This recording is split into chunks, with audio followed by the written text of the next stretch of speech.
what's going on, everyone? Cinema Crusaders is back. We're on the air. It is Friday afternoon, Friday evening. Depending on where you are in the world, it may even be Saturday. That's a shout out to Dodgy, the Dodgy Crusader out there. But Cinema Crusaders is back after a little bit of time off for some things that were going on.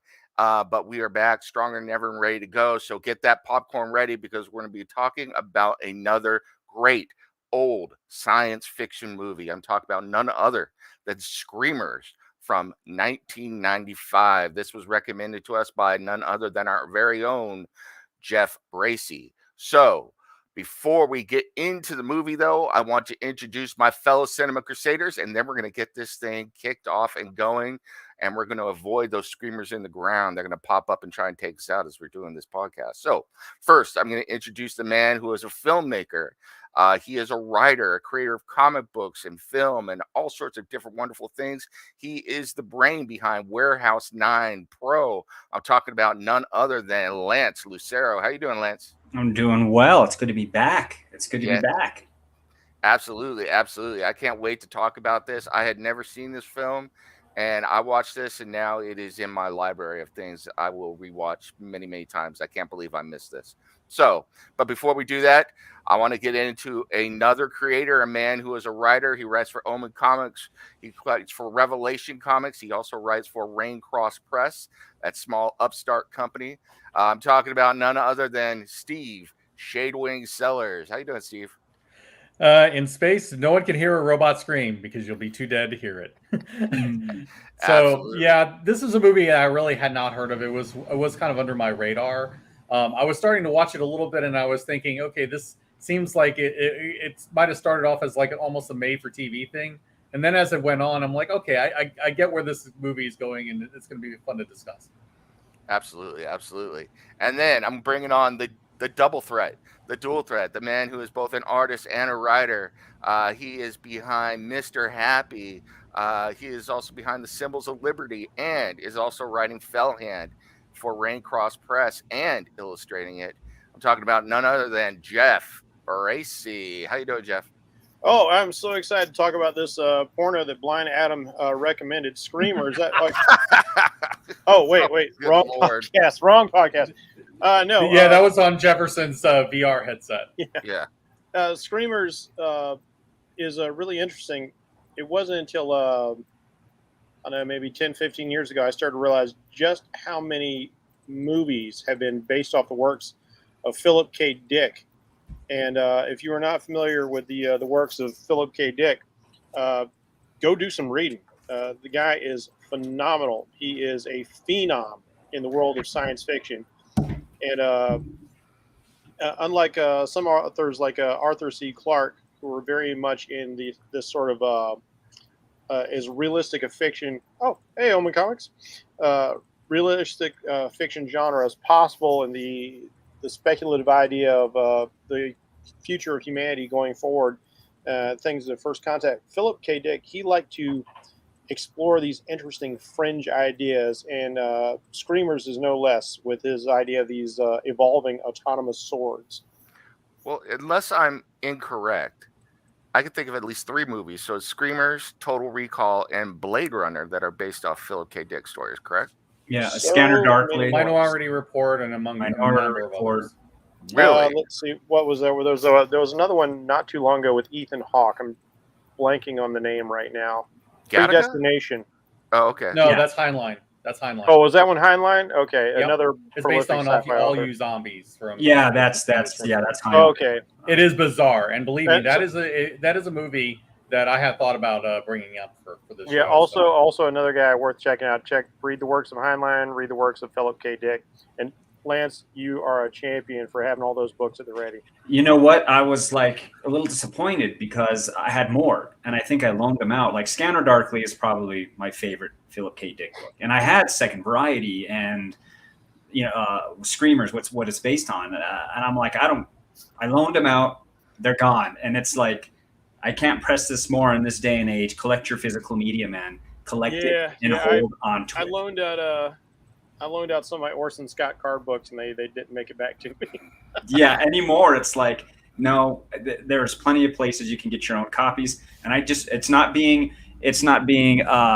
hoarding. It's just saying no. Collect your media, get Yeah. it, own it. Don't, because people are actively changing media. Yes, they are, and I mean this is my original 1982 book. Wow.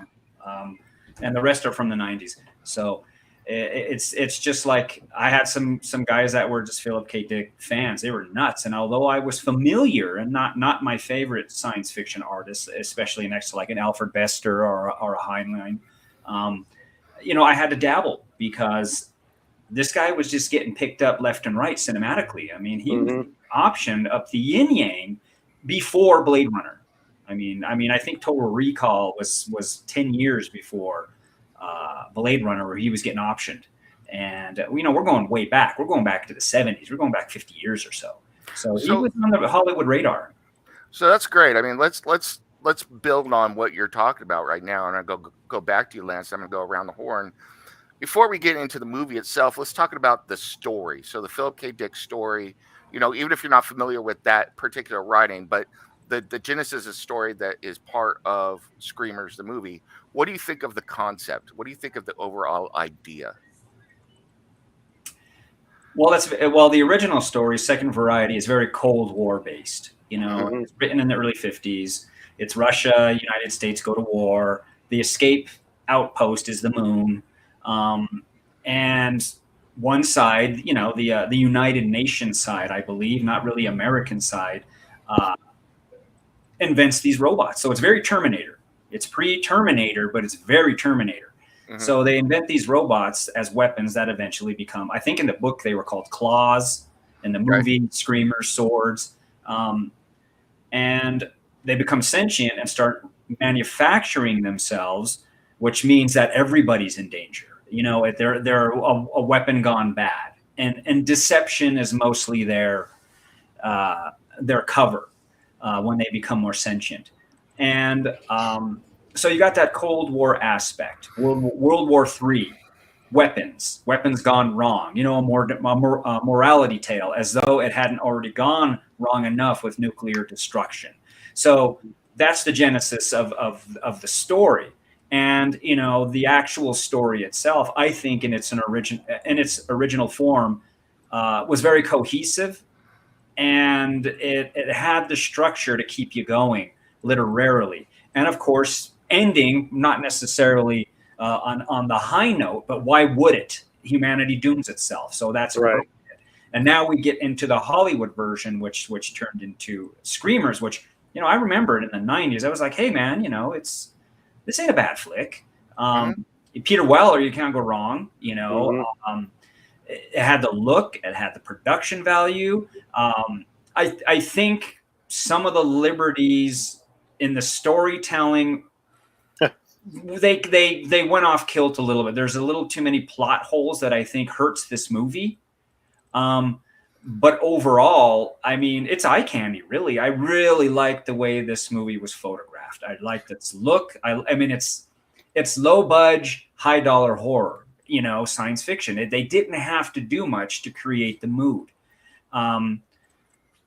So, that's the influence of Hollywood. Although Dan O'Bannon, had a hand in the screenplay, I'm still a little like, wait a minute here. The screenplay should have been better. But the movie itself overall was fun to watch. I like just the look of this film is something to study. I think some of the shortfalls come from a lot of Phillips properties that end up getting optioned tend to be shorter. They're not full on novels. They're not as fleshed out. So of course they've got to invent some filler. Right. And I think in a sense where it goes right is like a Total Recall. Where it goes right is a Blade Runner, which I always say is better. The movie's better than the book. Agreed. Where I think it's a little mind blowing and how perfect an adaptation can be is Scanner Darkly. That's almost verbatim. Yeah. And that story is well rounded. It's very cohesive. It has a perfect beginning, middle, and an end. And I think it's an idea he has fully fleshed out. But as you touched on earlier, he has great concepts. And sometimes, literally, he just can't push it through. It's like it meanders, it's roundabout, it doesn't feel flushed out. And then you read his short stories, which just have these great concepts, and it's okay because it's a short story, because it leaves so much to the imagination. But that's the killer of adaptations. And revisiting Screamers was interesting because I was game. I was like, oh yeah, this is great. It's got a good cast, a good look. And then, I was like, well, I wish it could have held up better screenplay wise. But it's still a movie worth visiting because it did fly under the radar. Mm-hmm. It wasn't a big theatrical release, but it was there, and I remember seeing it and going, hey, that's good entertainment, and just walking away with that takeaway. So going to Steve then, Mhm. I want to get back to the look of the film and everything, but one of the points that Lance hit on that I definitely want to hear from you is, what do you think about the changes that they made from the story, the original short story? And I agree. I think Philip K. Dick is better at short stories, and I'm even beginning to realize this in my own writing. I like writing longer stuff, but I think short stories are my thing. I could get in and out of a short story, and I feel like more natural there. But what do you think of the differences from the short story to what they did with the Hollywood movie? Do you think they were necessary? I mean, how did it appeal to you, Steve? Oh, I'm sorry. I thought you were asking Lance that. No, no. Yeah, as far as this movie, I guess I'll get into like I largely agree with Lance in terms of how this was adapted. Hmm. Because from I haven't read the story, but I've kind of gone over synopses of it and whatnot. I understand the need to modernize certain things in 1995 because at that time everybody thought that the Cold War was over. Right. You weren't dealing you weren't dealing with the Soviet Union anymore. So taking out the Cold War elements at that time made sense. Of course, what we didn't know is that what was old became new again, and now it's probably more relevant than ever today.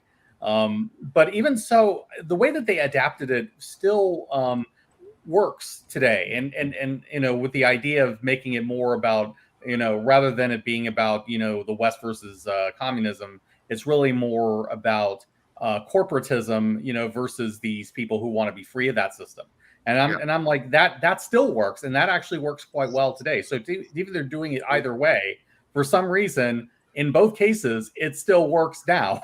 So I really kind of dig that aspect of it. I was going to mention Dan O'Bannon because I really feel like that's kind of an important piece of the puzzle. Because O'Bannon was the guy that wrote the original Alien, and you kind of see elements of that in this movie, particularly like where they're going through the tunnels. That whole thing. There is a very Aliens vibe to it, and I feel like that kind of is where the movie I think has its strengths, where the story has its strengths, because they're working with the paranoia. The idea that anybody could be a screamer. All of that really kind of plays very well on the idea that Dick had, and yeah, it is a really great step. But the thing I think is that actually O'Bannon's original script got, I wouldn't say butchered, but it was heavily rewritten, particularly in the dialogue. Plot wise, they kept a lot of what he had, but then they rewrote it. And in fact, O'Bannon didn't even know that the movie had released until Wow. it had come out, and they had told him, "Yeah, you got a screen credit for this." So so it's like O'Bannon definitely has his influence, and you can definitely tell at times, where his influence is and where Dick is. But at the same time, there is definitely that Hollywood flavor, particularly towards the end, which is where I think they really start to start getting a little ridiculous. But up to that point, yeah, I think it's a pretty solid setup from a writing perspective. There's definitely a lot of meaty material there, and really the character of Hendrickson, who was supposed to be Hendrix, they changed his name for some reason. Really works, but I don't know how much of that is Peter Weller being awesome, and how much of it is like the way he was written. So there's a little both. Yeah, I got a few things to say about that in a little bit, but so building on what Lance and Steve were talking about, going to you, Jeff, I think we talked a little bit about the overarching battle. First, it was between the Soviet Union in the West, and then or communism in the West. Then it was corporatism versus statism. Or you could even say globalism if you want to be really modern. But I think there's something else here which Lance hit on, and Steve as well, which is the danger of artificial life. And I think it's fascinating that we're covering this now because that is in the forefront again. I mean, that the so-called father of AI just resigned from Google because he said they're going too far too fast, and said that we're in danger. I forget who it was that warned us about the dangers of micro AI, and things like that. So Well, I know Elon Musk is blowing that's it. that trumpet as hard as he can. Yeah, Yeah, that's and another one. I honestly got a Matrix vibe, particularly like with the Animatrix, where they kind of talk about the second revolution or whatever they called it, Mhm. where the robots rebel. It reminded me a lot of that.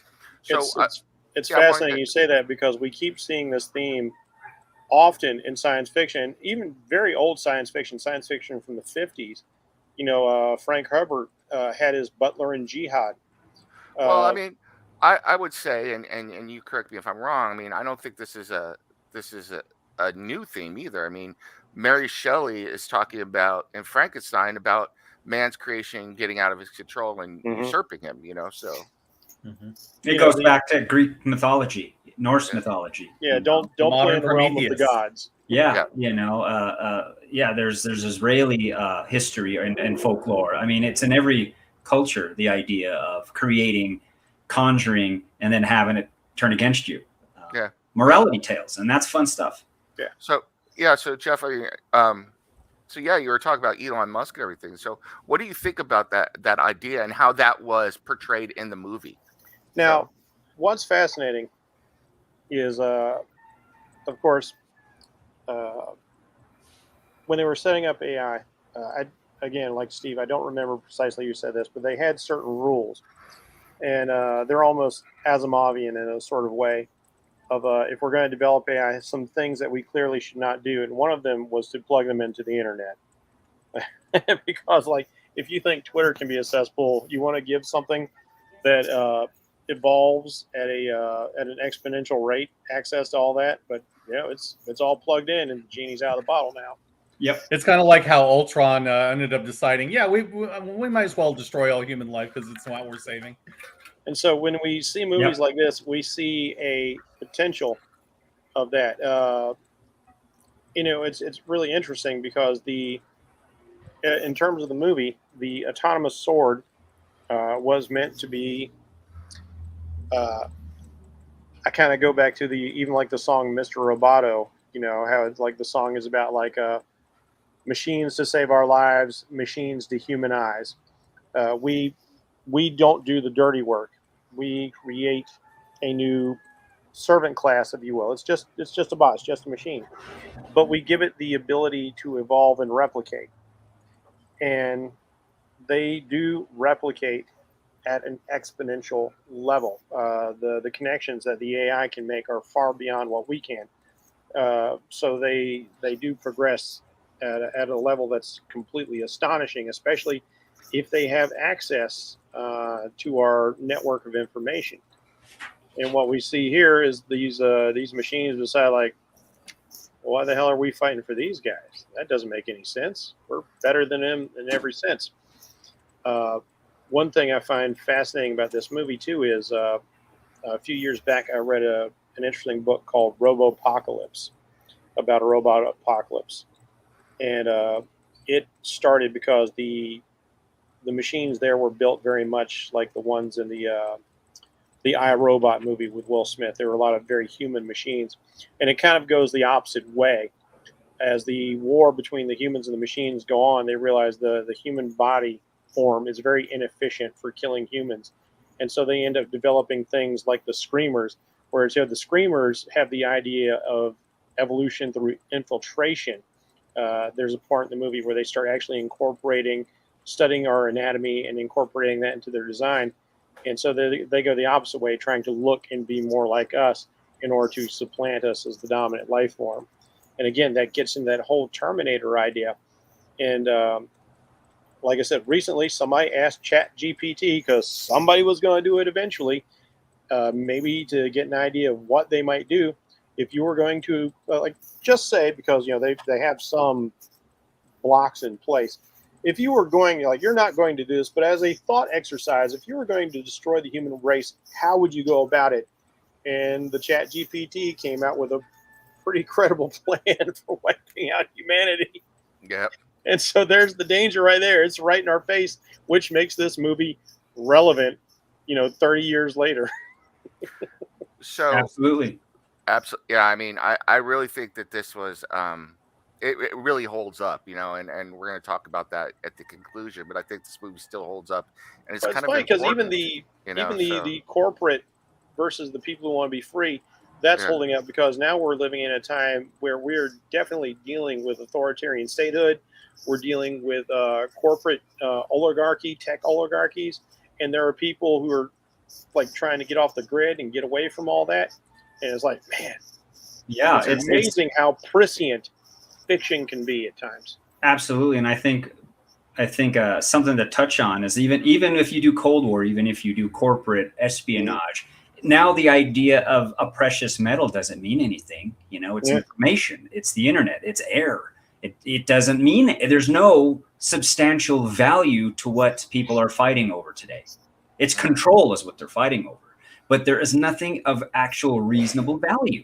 So it's easy for people, and they do this, they flip-flop on their ideas daily because they don't even know what's the truth. Well, the thing that got me as well was they already saw the horrible danger and damage that this mineral that they were mining did to this planet. Yeah. And yet the people in charge are so consumed by the bottom line and power that they'll repeat the same exact mistakes somewhere else. We still do that now. Yeah, When they yeah. first tested the atomic bomb, they were going to test the atomic bomb. There was a contingent of scientists who were part of all of that, the Manhattan Project and the local scientific body around it. They were afraid it was going to ignite all the hydrogen in the atmosphere and destroy all life on Earth.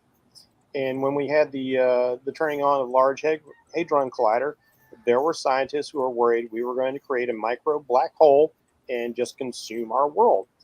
But they're like, let's roll the dice and see what happens. Right. And that's by default, even going back to ancient times, that's what usually happens. It's humanity's downfall. Yeah. We are the seed of our own destruction at some point. True. It's gonna happen. So let's then. So I mean, that was a great discussion, I think, on the what the movie is kind of about, and I didn't want to spoil it for everyone out there, but we hit a lot of the topics and themes. So now I want to get into a few things about this movie.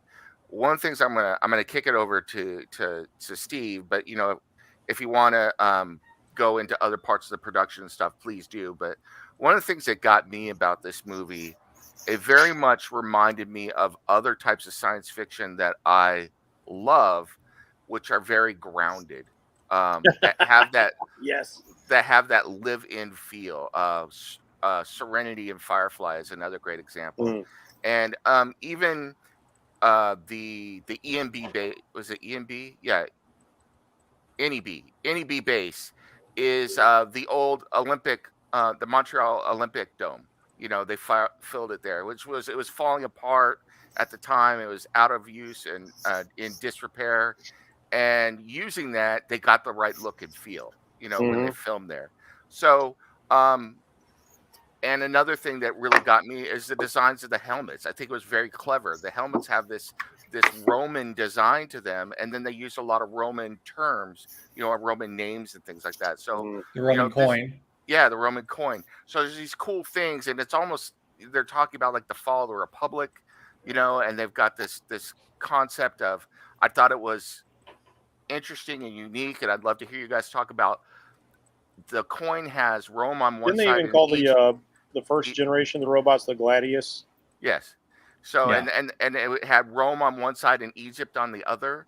I think that is a little nod to a little bit about what's going on, if you think about that conflict between the two sides there. So I think there was a lot of cool production stuff here, but I love the look and feel of this. It's nothing overly fancy, but it feels lived in and real, and I enjoyed it quite a bit. So I wanted to hear a little bit about what you thought of the production of the movie and how all of that fit in, anything that stood out for you, good or bad. So I'll go to Steve first.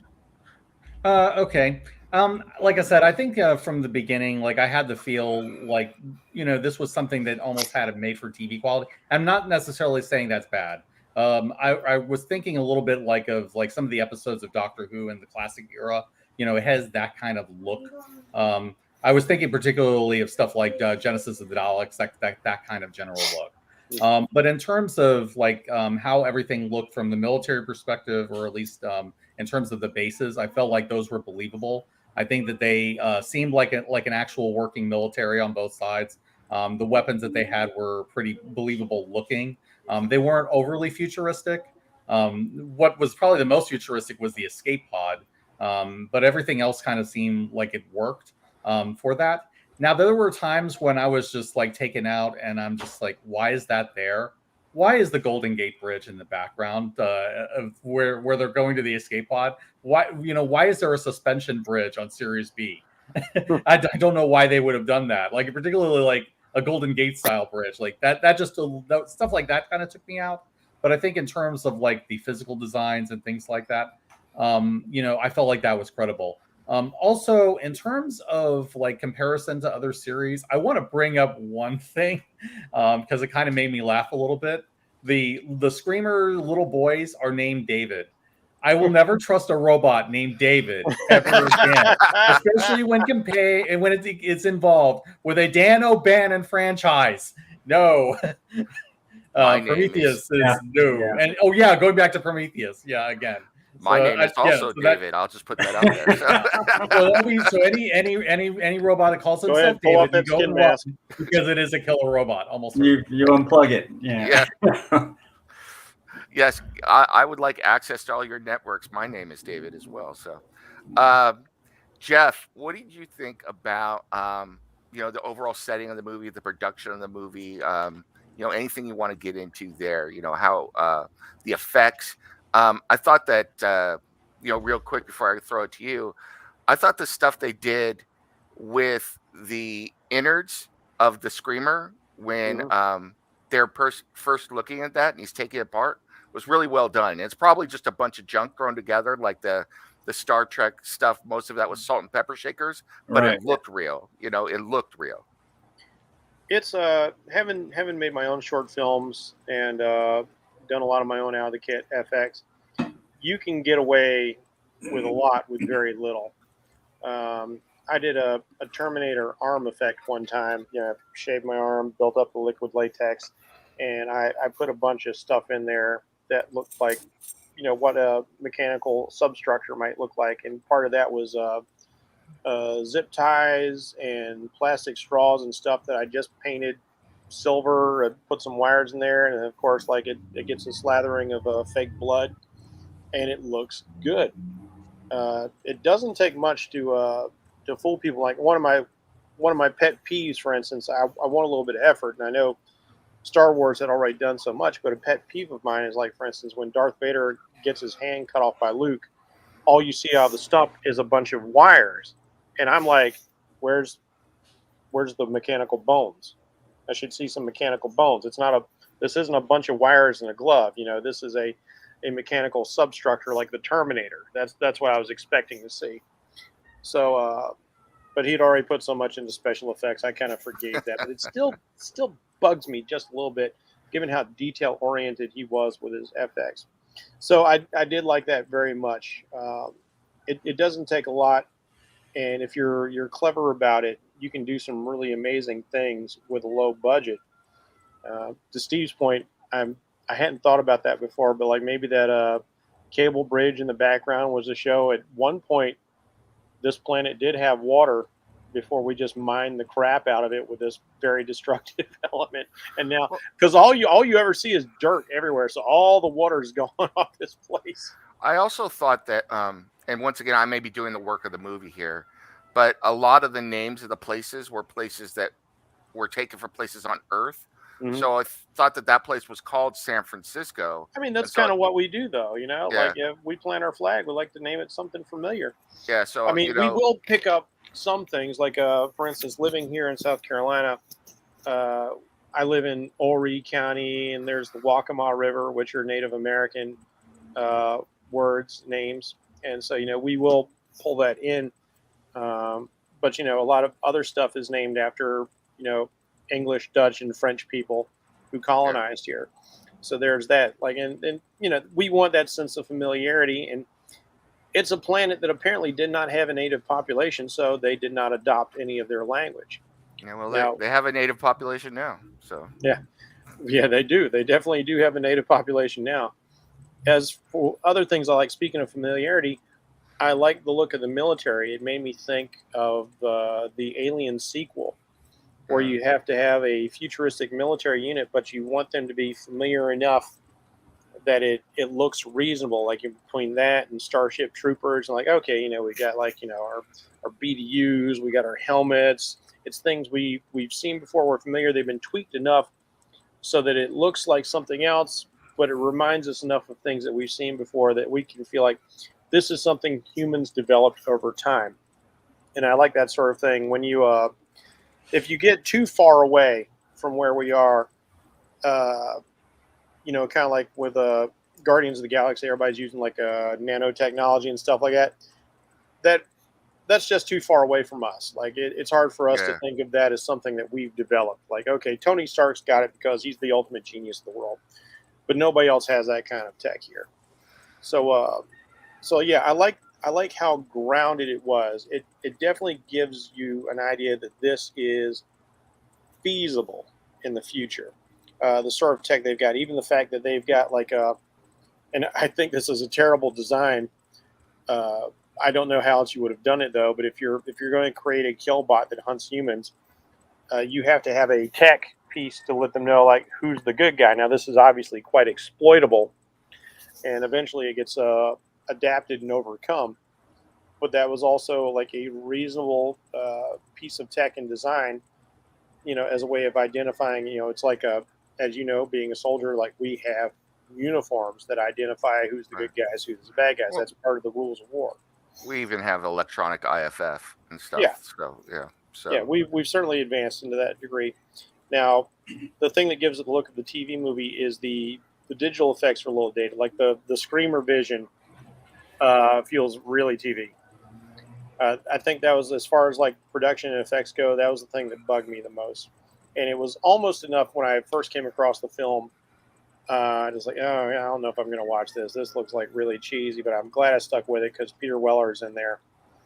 And actually seeing the Screamer effects themselves and the limited use of the nascent CGI, because that could have gone bad fast. But like the little bit of morphing they did was very brief, and thankfully that's all it was. It was very brief because I did appreciate more of the practical effects. They just use it as a transition. I think that sort of thing had only recently started with, like, say, films like Stephen King's Sleepwalkers, where they started using CGI for like transformative phases. I'll say that for some reason, the graphics kind of endeared themselves to me. They reminded me of something that is near and dear to my heart. It was one of the things that I loved growing up, which was V. For some reason, I got a very V feel to it, and so, all those V movies and everything, which were definitely made for TV type things, But it's kind of funny because like the level of technology we had back then, and even further, like when you look at Star Wars and they have the holographics, they look like bad TV images, or their battle plans are all very simplified geometric shapes on the computers. Like, man, they got starfighters and stuff, but like that's what their holograms look like.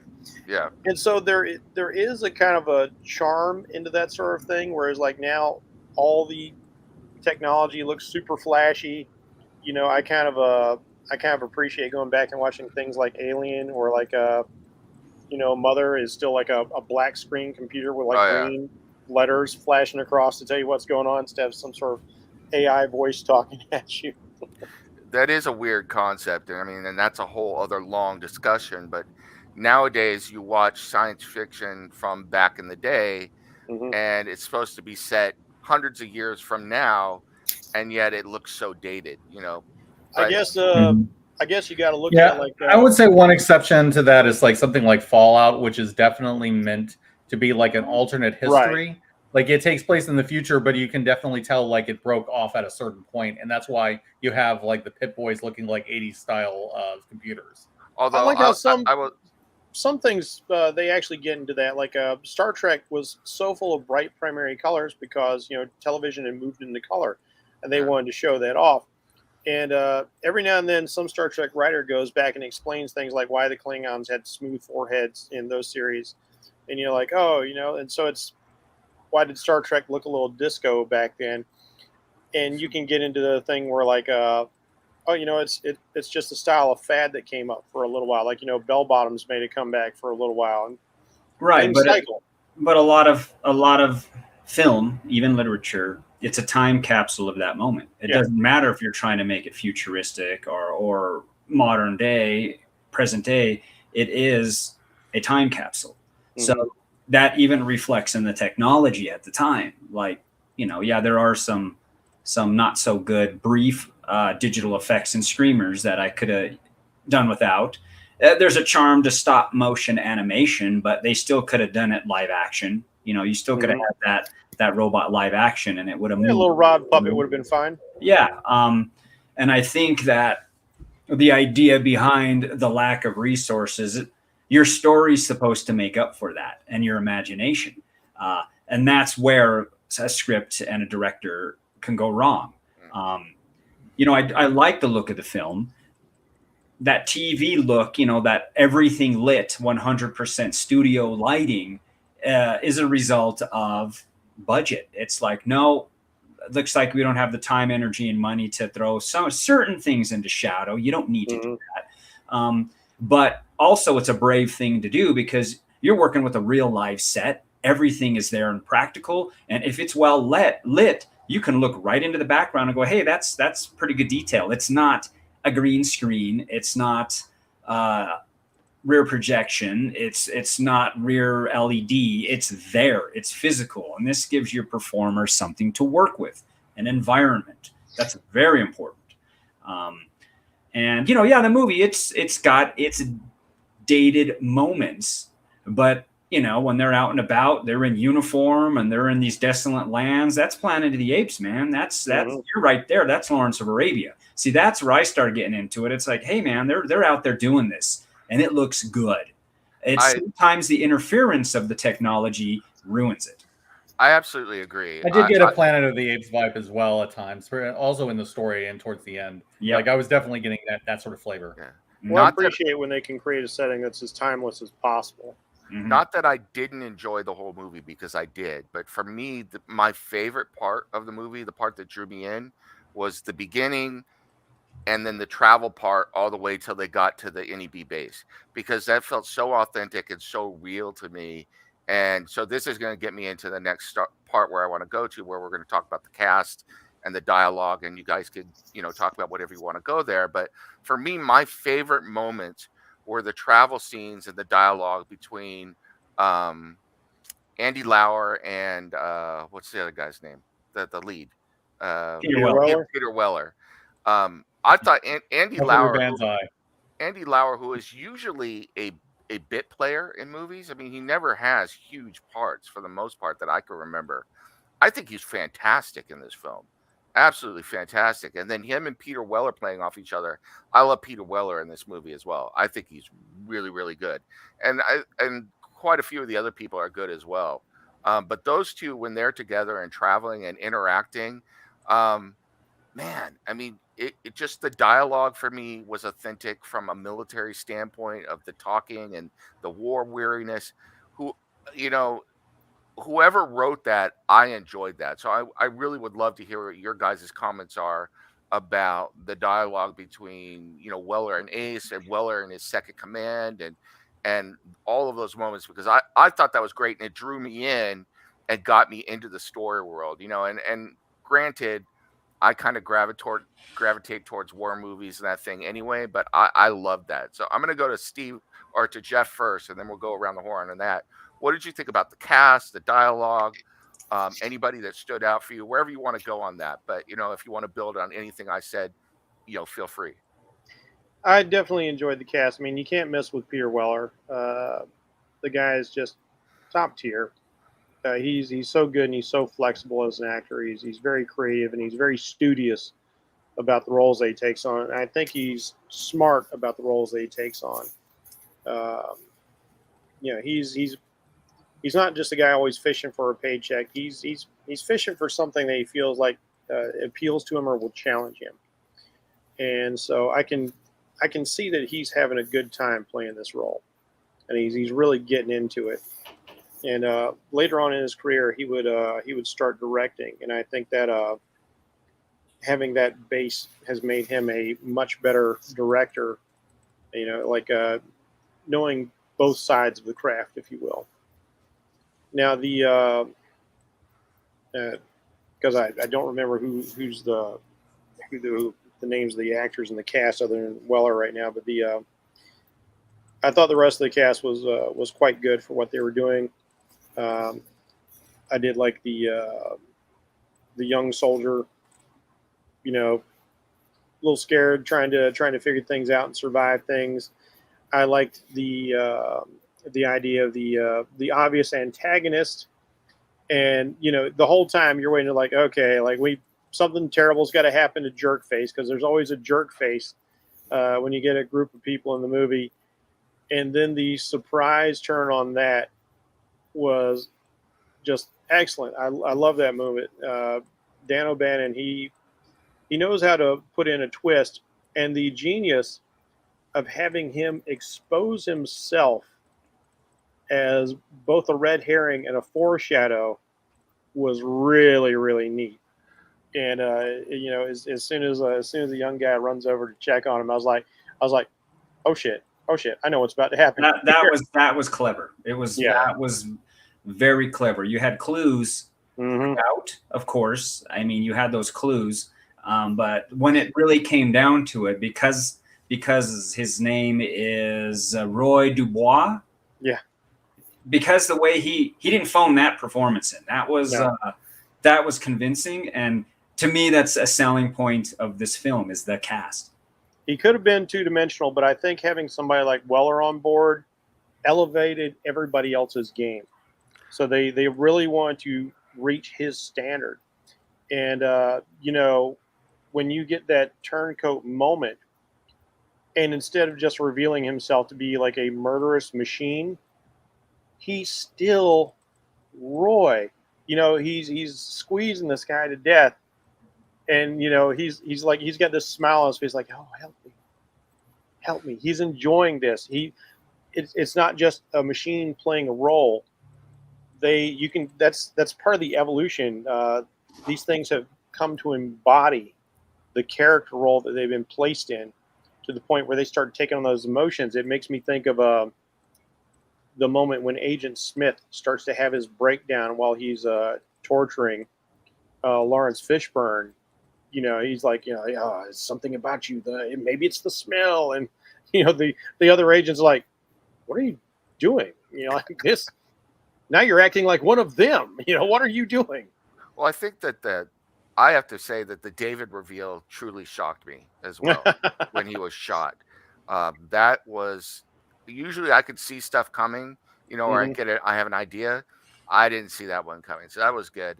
I will also say, is it just me, or does Peter Weller have an uncanny resemblance to Ed Harris? I thought that was Ed Harris in the film for a second. So as he got older, as his hair thinned. Yeah. So Lance, would you? So you've already said you thought the cast was a strength. I mean, what did you think about the dialogue in the film, or any particular standout performances for you, or moments, and how the cast was utilized? I think that's the saving grace of the film is the cast, and they, like I said, they didn't phone it in. You can see they were into it, and they were doing everything they can to measure up. And when you're in those moments, that's a performer should relish it. Science fiction, comedy, whatever it is, you're there. The cameras are rolling. You got top-notch people around you. You go for it. And I think they all sold it extremely well. And that's what kept me going. Even when you have those silly scrolling title cards at the beginning of the film where they they give you too much exposition and plot. And then Peter Weller says the exact same thing later. It's like, just cut that out and let the guy perform. Yeah. You know, it's there. Let him act. That's why they're there. So that's what makes me say the cast was great. Peter Weller was great because it was like, I didn't need to read that. He already said it, and it was much better. He could read a Taco Bell menu, and it would probably sound appetizing. Would it be fair to say that, I mean, I'm going to say this for me, but would it be fair to say in general terms that every time Peter Weller is on screen, you can't take your eyes off the film? We've had this discussion of charisma, the it factor. We've had this discussion, and he is one of those performers. He has it.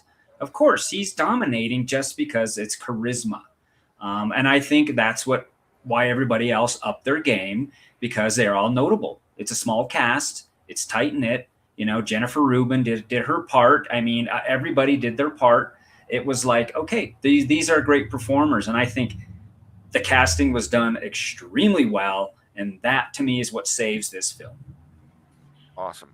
You know, even in RoboCop, when you can only see this much of his face, he still dominates the screen. Rule number 1, they don't want their face covered. But when his face is covered and you can perform, hey, you're a great performer. Yeah. Which goes back to my rant that I will forever rant about.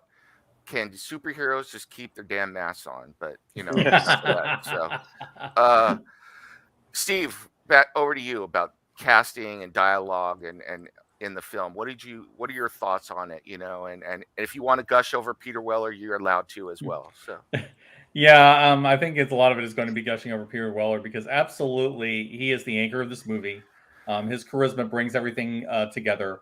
He made me really like the main character, and that's not always the case in movies like this. But, you know, because he has some really good lines and he delivers them really, really well, you know, you really get some enjoyment of the moment. Like when he's talking about Ross, and when Ross ends up like making all that noise and attracting a lot of attention, you know, the way that Weller kind of goes, if he even so much as farts, shoot him. I mean, that was just, it was a great line, but the way that Weller delivered it, it had authority, it had strength, and it had comic timing. And all of that is, you know, what a veteran actor, you know, doing his job well. And I have to say, once again, I'm taking some shots here today, but it had comic timing, but it was appropriate comic timing, not this fake stuff that we get in movies that I shall not name, and in particular, but they're there. Marvel movies. Star Wars. I mean, the list goes on. Jeff will just throw Disney, it out there. In general. Yeah. You know, it's like comedy started out good, then it went to crap. Yep. So, absolutely, I absolutely 100% agree with you. So, yeah, I will also say one more point before I let you do that. The other thing about the delivery of this line and how well you know, these performers are is that they make you forgive even stupid things the characters do. Because it's like they should have shot the jerk face guy Becker the minute that he shot Ross. Like I would like shoot him in the head. He murdered the dude, flat out murdered the dude. Shoot him in the head. No, he doesn't do it. But because Weller's performance is so believable, and he gives him that, you know, if you make a mistake like that again, you know, you're not going to get a second chance. Like that, like it gives you that awesome moment, and the way that Weller projects that. It's like he hasn't forgotten this, and you can kind of tell that this is on his mind, and you can see, you know, what's going on in the inside of his head, you know, as he makes that line. Everything is very deliberate, very thoughtful, and it lets you overlook things that even things that would kind of be on my red flag list, as in, why are you doing this?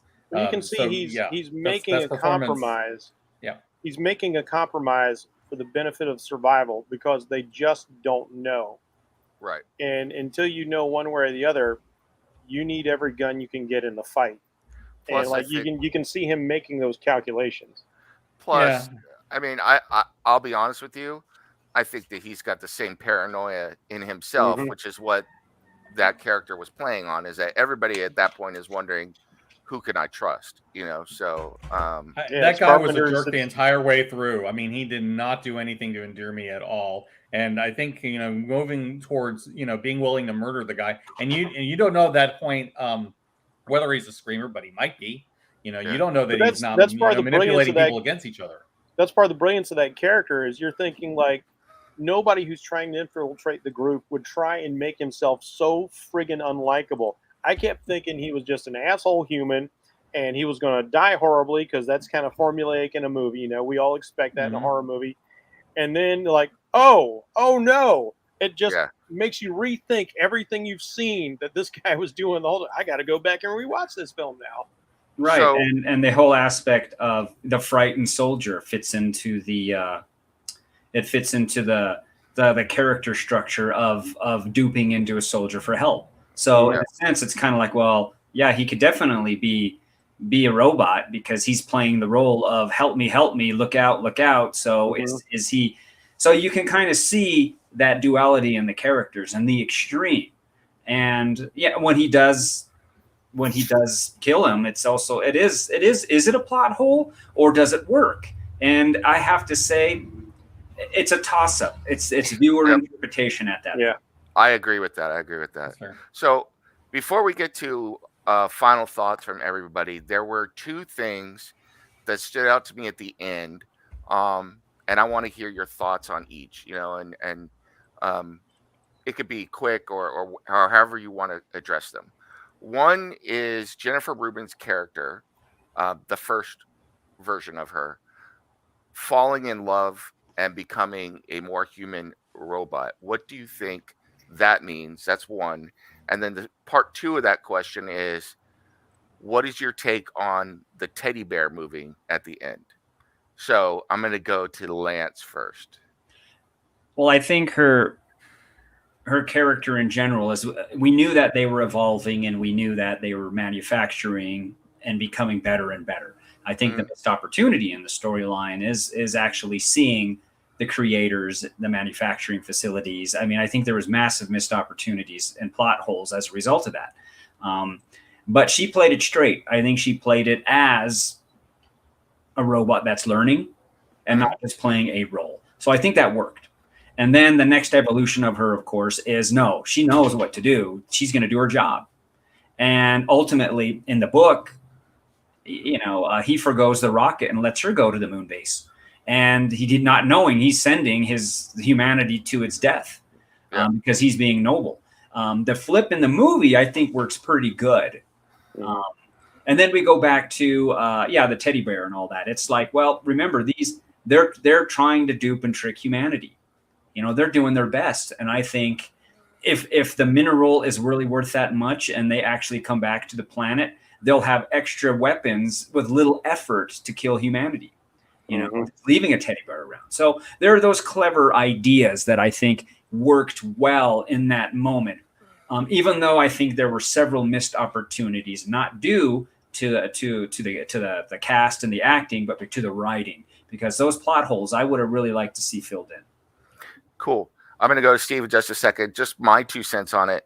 I agree with everything you said about Jennifer Rubin's character. I will say for me, the teddy bear felt a little, I'm going to say it was almost comical, like a horror movie moment for me, you know, and it kind of took me out of it. I would have been fine if it had just ended the way it was, but that's just me personally. Steve, what do you think about those two things? Yeah, I'll start with the teddy bear. It's obviously sequel bait. Like, they were clearly trying to leave room for, you haven't destroyed them all. So when the next movie comes out, it's going to be another spreading of the Screamers. And it's like, yeah, but my problem with that is, why would you design a Screamer robot to look like a teddy bear to be carried by another robot? What practical, gain do you get from that kind of a design? It just seems a little too convenient, just to set up a sequel. And I'm just like, nah, that didn't feel right to me. As for Jennifer Rubin, the only thing I had an issue with was there just seemed to be around the end too many convenient characters showing up conveniently to be evil. And it's like, oh yeah, here's this guy. He's wearing the face of your subordinate. He happens to be evil, and he found his way over into the facility. For some reason, we never saw anybody follow them. We never saw her try to signal anybody. She just shows up, and it's the same thing with the Rubin clone. I'm just sort of like, no, I'm not buying that. That seems too contrived. That seems too convenient, to sell the twist. I'm like, no, not buying that. I will say I did like Ruben's arc. I did like the fact that her character was a screamer. I did like that she was kind of like the mole. She was the one that you didn't expect to be a screamer, and that twist worked for me. I also liked that she had an arc. I kind of felt like, okay, yeah, she comes in, to spy on these people, but eventually, like, she learns to love, go outside of the programming and understand human emotions in a way that the others didn't, and in that way, kind of learning the value of human life, and maybe seeing something in humanity that she didn't before, because of her bond with Weller. I thought that worked. I had absolutely no problem with that. It's a tale as old as time. It's Pinocchio. It's I'm going to become a real girl at the end of the movie. And I kind of felt like the way that they did that through the development of the relationship with him, I bought that. I just didn't buy the way that it was revealed. I didn't buy that. You have all these characters that are just mysteriously arriving just to try to kill him. I'm just like, nah. It could have been executed a little bit more artfully than that, and I didn't feel like that came across. But I did like what they were aiming for with her, and I think that saves the ending just a bit. You wanted it to be more organic, which Yeah. leads kind of what into Lance was saying. Like, if they had gone to look for the creators and then they found a whole room full of Jennifer Rubin's characters or something, That would have been cool. Yeah. Yeah. So Yeah, that would have worked. That would have worked. yeah. Over to you, Jeff. What did you think about those two moments? All right, so the last 15 minutes of the movie is where it kind of falls apart for me. This is where it feels it's most Hollywood, and it's least indie. I could have really done without the cyborg fight at the end. That just seemed like, oh, we need an action set piece, and like, it wasn't anything spectacular. Something is actually done much better and much more interesting with Alien Covenant, with David versus the next iteration of his model. I actually found those two machines fighting for the cause of humanity, both for and against, a much more interesting and much more involving experience. I did like Jennifer Rubin's portrayal. I'm just going to go within the context of the film, not the book here. I like that she has this arc where she's been around humanity enough, and it goes back to our infiltrator with his kind of like little evil smile as he's crushing this poor guy. It's like, oh, help me, he's enjoying it. And you kind of get the feeling that maybe she was designed perhaps to be a companion piece, but she falls into her role. And the next iteration, pleasure model, that's plausible. There's replicant vibes there. Yeah, so you get the replicant vibes, but there's also, and not even just pleasure model, the fact that like a companion, the cast is mostly made up of men. Men are, by our very biology, we're kind of engendered to want to protect women, even if they're in combat with us. So there's that facility, and just how deep the psychology of the machines goes. But I also kind of like the idea that maybe the machines have started to realize, like, okay, we're observing all this as they go along. We don't know what sort of Wi-Fi communication they may or may not have. And like, oh, that's a problem. You're an error program. So we're going to make the next model a little bit better, a little bit more willing to follow the rules. But I think this ending is set up to give you a couple possibilities. The one, there is hope. These machines might eventually find a place for us. There might be a chance of coexistence if they evolve into us. Secondly, they can wipe us out, but we still vicariously continue because they become us. As they are us, we have seen that they can have conflict with one another, and then we get back to the revival of Battlestar Galactica. All this has happened before, and all this will happen again. And they will create their destroyers because they have become us. Unlike Steve, I love the idea of the teddy bear. I think the teddy bear is genius for this reason, because once you kill the kid, like, oh crap, don't trust any of these little Davids. Like you just throw the teddy bear in a corner in the trash can or whatever, and this little bastard comes out and starts chainsawing you to death. I love this idea that much thought went into it. I didn't look at this as sequel bait, even though that is clearly a horror movie kind of moment. That gives you the potential that this is going to be the super bleak ending, because this thing is going to get off this base. It's going to get out amongst humanity. It's going to start the process over, and it will wipe out the human race. But again, perhaps from it, as it starts replicating and evolving, we might still get the other two scenarios.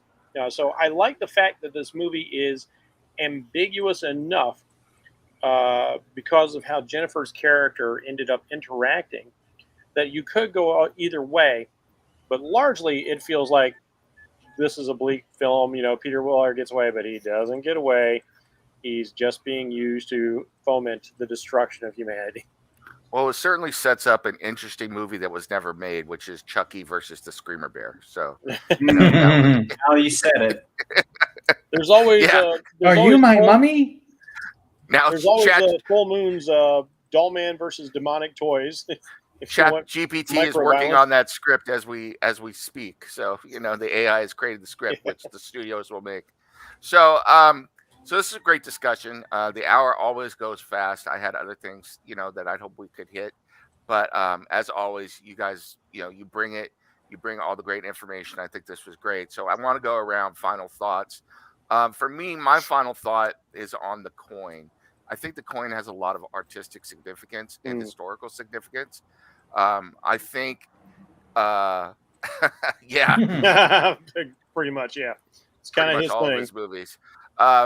You look at the significance of Rome versus Egypt. It's the same thing. It's corporatism, rising and falling power. Yeah, a rising and falling power. Eventually, you could even look at it as can two large states coexist? Can two dominant powers coexist with each other? History says probably not, so I think there's a lot of significance there. I love it. And I love the fact, for me, and this is my final thought, and I'm going to pass it on to Lance. We'll go around the horn. I love the fact that he flips the coin to see who's going to be dominant and then covers it with the glove, and we never know. Another Philip K. Dick ambiguous ending, except it probably wasn't Philip K. Dick that wrote that. I don't know. I don't remember that definitely part. fits within his themes. Yes. So with that's my final thought on the movie. Over to you, Lance. It's worth checking out. It's worth a look. I think there are elements that a lot of people will disagree with, maybe even be sucked out by, but in general, the effort was admirable. And in some cases, that's worth the ticket. And this is kind of, it's hard for me to say that, but in a sense, this is worth it. It has more elements that are good than bad. It's not exactly a 50-50 thing for me. I think there are more elements that are good than bad. And it's not perfect movie making, but yet this movie just seems to be lingering there. It's something worth visiting, I'd say. It's a movie that makes you think, and there aren't a lot of movies like that come out anymore. So any movie that can sit there and make you think about stuff, hey, I got to give it a thumbs up, at least for that, Yeah. So, Steve, what about you? This was a movie that surprised me. It takes a little bit of time for it to really burn. I think once, Weller starts leaving with Jefferson is where things start to really get interesting. But after that, it really, ratchets everything up, the tension, the conflict, everything. As we've talked about, the cast is really good. It's just that, there are just certain elements of the story later on that don't quite work. Certain elements that seem a bit contrived and like they just tacked it on, just little things like that. But there's still a lot more good than bad in it. It's still certainly definitely worth a look. And I would say there's no reason not to at least see it, if only because it's currently available, I believe, on Amazon Prime. So you can see it for free right now. So, there's no reason not to watch it in that case. Right. Tubi, I think it's on Tubi as well. Very cool. Very cool. What about you, Jeff? First thing I have to say is, to your earlier point, Chinese have a saying that two tigers cannot live on the same mountain.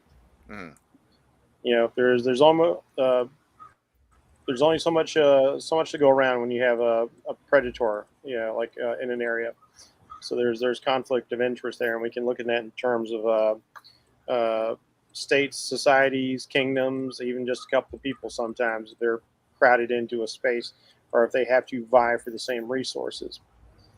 As for this movie, I really like when actors go all out in a small project. This is why Thomas Jane and Ron Perlman, for instance, will forever be a couple of my favorite actors because I've seen them in some shit movies, but they're not just there for a paycheck. They're not just blandly reading off lines. They just get in there and they do the work and they go for it and they try and make it as good an experience as they can. And they try and give me as good an experience as they can in the role. I've seen Samuel L. Jackson do the same thing. I've seen interviews where he, did movies for friends, who are just small time directors or cast members, whatnot. Like, okay, I'll hop in this for scale, and I'll give you what I got. And I really respect and appreciate people who will do that. They just don't phone it in because, like, oh well, this is like the equivalent of like it's not the multi-million-dollar budget picture, but it's like a little matinee thing. Like, but this is still your craft. Do the work, and I respect that and appreciate that to the nth degree.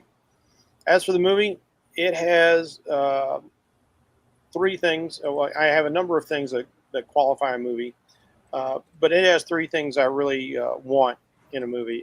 It was enjoyable, it was thought-provoking, and it's rewatchable. Yeah. Now, you won't go and turn around and like watch it year after year, but after not having seen this film for say like maybe 10 years, 12 years or so, still enjoyed it. It was good to watch again. And I'm glad I was allowed to pick this film for our discussion. Cool, very cool. Before we sign out of here, I also have to say I gotta give a shout out because I'm a little out of practice at this. I didn't do it at the beginning when I should have done. Make sure you check out Lance and all his work at warehouse9pro.com. Correct. Yep, check that out. You could Check it also out. check out the Big Book of Bob Volume 1 on Any One World. You could check that out as well. And I know that from what I understand, you've added a few bonus pages to the book since the last time it was Nice. out there. So Well, that's a real pleasure. here's how it works. And everybody always asks where to see the films that I'm doing. Yep. You buy the book, you get a golden ticket, you get a private screener. So you buy a book, you get a free movie. Nice. You can't beat that. So yeah, go check those out. For Steve, you can check out his work at Omen Comics and also at Revelation. You want to give out a website real quick, Steve? Well, I do know for a fact that all the stuff is out at asapimagination.com. Open Comics and Revelation both have their own sections in there. We're also around at Wicked Publishing if you want a physical copy. And also you can try stuff for free at globalcomics.com. Awesome. And then Jeff is available for commissions through DeviantArt, and I'll let Jeff throw that out there just a second. And I know he's working on some stuff right now. In fact, he's working on something for me when he is feeling better. So looking forward to seeing that. But yeah, Jeff, throw out, where can people find your stuff? They can find me on Twitter at Bracy452. And also, as you said, my online gallery is at DeviantArt and under the name of Bracy100. Yeah, so go check that out. Jeff is open for commissions. Man, he does some great artwork. You will not be disappointed. And if you want to check out anything coming out of my sick mind, you could go to the D.W. Howard collection over at asapimagination.com, where you can find my writing, my comic books, and stuff like that. So that is growing as well. So on behalf of myself and my fellow Cinema Crusaders, I do want to say thank you guys so much. It is always wonderful. You guys do a wonderful job. You are the best film reviewers in the business. I don't care what anyone else tells me about you. So, those naysayers. I want names. Yes. And with that, we are going to sign off for today. We will be back next week, next Friday, same time, same bat channel, same bat place. Until then, we are out of here. Thanks, everybody. See ya.